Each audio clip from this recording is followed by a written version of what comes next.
Hello दोस्तों, आज हम लोग जानेंगे कि यूनिफाइड पेंशन स्कीम लाभ, पात्रता और अन्य जानकारियाँ।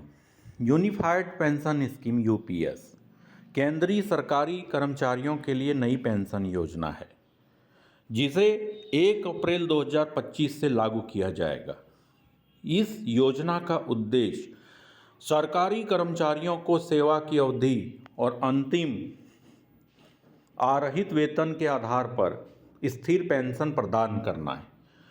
यूपीएस के तहत कर्मचारी पेंशन योजना से एनपीएस से स्विच कर सकते हैं और एकीकृत पेंशन योजना का लाभ उठा सकते हैं।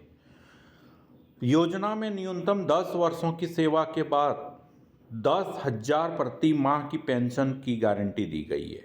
इसके अतिरिक्त सेवानिवृत्ति पर एक मुश्त भुगतान और पारिवारिक पेंशन का भी प्रावधान है।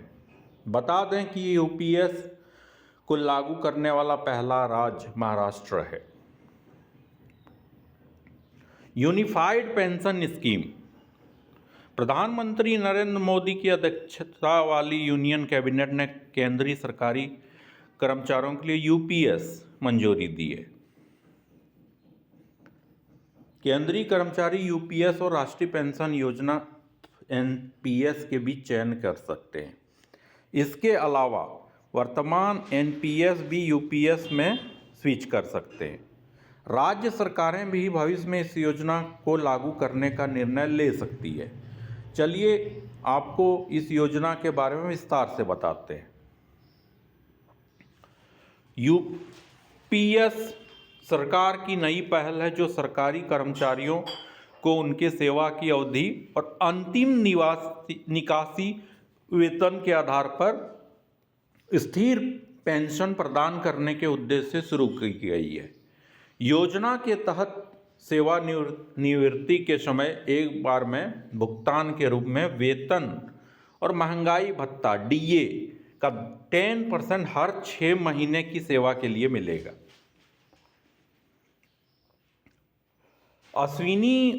सूचना प्रसारण मंत्री अश्विनी वैष्णव ने बताया कि यूपीएस के 5 स्तंभ अगले साल अप्रैल से लागू होंगे। पारिवारिक पेंशन उस कर्मचारी की पेंशन का 60% होगी। 30 वर्षों की सेवा के बाद सेवानिवृत्ति पर लगभग 6 महीने का वेतन एकमुश्त दिया जाएगा।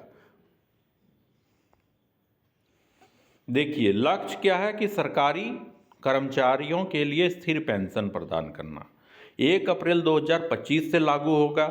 पात्रता है सभी केंद्रीय कर्मचारी एनपीएस ग्राहकों के लिए स्विच का विकल्प। न्यूनतम सेवा आवश्यकता 10 वर्ष है। न्यूनतम पेंशन 10,000 प्रति माह 10 वर्षों की सेवा पर। सेवानिवृत्ति पर एक मुश्त भुगतान हर 6 महीने की सेवा के लिए वेतन और डीए का 10%। पारिवारिक पेंशन दिवंगत परिवार की पेंशन का 60%। सेवा अवधि का वेतन पेंशन राशि अवधि और अंतिम आहरित बुनियादी वेतन पर निर्भर। एनपीएस से स्विच का विकल्प। सिफारिश समिति टीवी सोमनाथन समिति।